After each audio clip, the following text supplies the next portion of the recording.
For those of you who don't know what a red velvet cupcake is, it's basically the love child of a chocolate cupcake and a vanilla cupcake.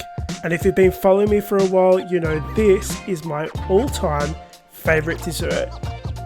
Hey guys, I'm Nick, welcome to another episode of the Scran line. Today I'm going to be sharing my new and improved updated red velvet cupcake recipe. It's even better, even more moist. I made a couple little changes that achieves just this luscious, delicious cupcake that gets even better the next day. When you pair this with my perfectly pipeable cream cheese frosting, it just is a match made in heaven with that light cocoa flavour in the cake. It is honestly, guys, melt in your mouth experience. Let's get stuck into the recipe. Let's begin with the wet ingredients. So we're going to be adding some buttermilk, oil, eggs, and some vanilla extract along with red food dye. You don't want to use food gel. I've done it, it doesn't work. You have to use the entire bottle to get that nice deep red colour. So it's really important you go with red food dye, liquid red food dye. Now another new important addition to this is vinegar. Typically I didn't put vinegar in my original recipe.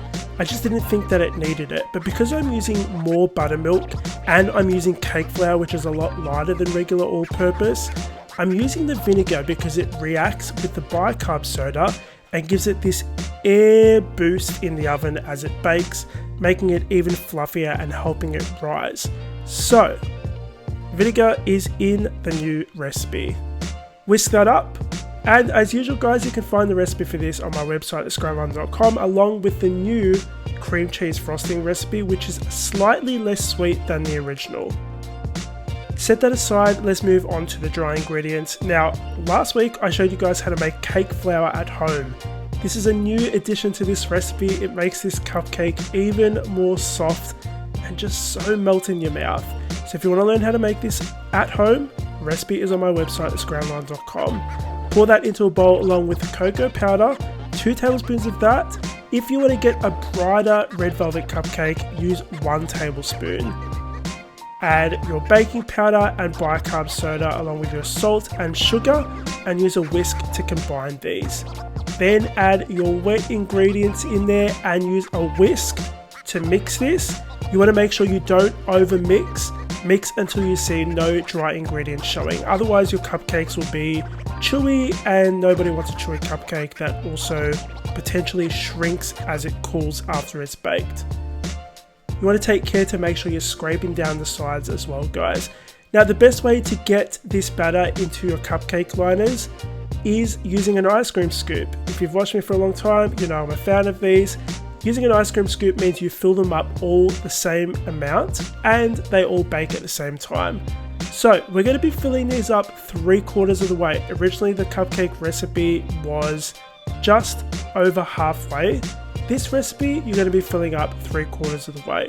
These are going to go in the oven and bake for 120 degrees Celsius for 40 minutes. Long and slow. Now let's quickly pause so I can show you what happens when you add no vinegar and what happens when you underfill. Okay, so no vinegar, the cupcake is a little bit on the dense side. It's also overmixed. The batter was overmixed. Batch 2, perfect, added vinegar, but it was a little bit underfilled, which is completely fine. It's better than overfilled. The third batch baked perfectly, nice flat top, which is what I love about cupcakes. And it is nice and fluffy.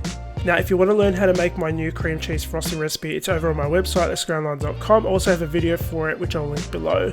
I've added that to a piping bag filled with a round tip and I'm just going to pipe it on top. Now originally I used the Wilton 1M, you can use whichever tip you like. The good thing about this frosting is that it's tangy, not overly sweet, creamy, and it pipes perfectly. So it's not a spreadable cream cheese, you can pipe it. If you want to grab the recipe for these perfect updated red velvet cupcakes, grab it on my website at scranline.com. Link for that is in the box below. Thank you so much for watching. If there's another recipe that you guys want to see me update or maybe I can improve, let me know in the comments down below. Thank you so much, have a great day. I'll see you all on the next episode of the Scran Line.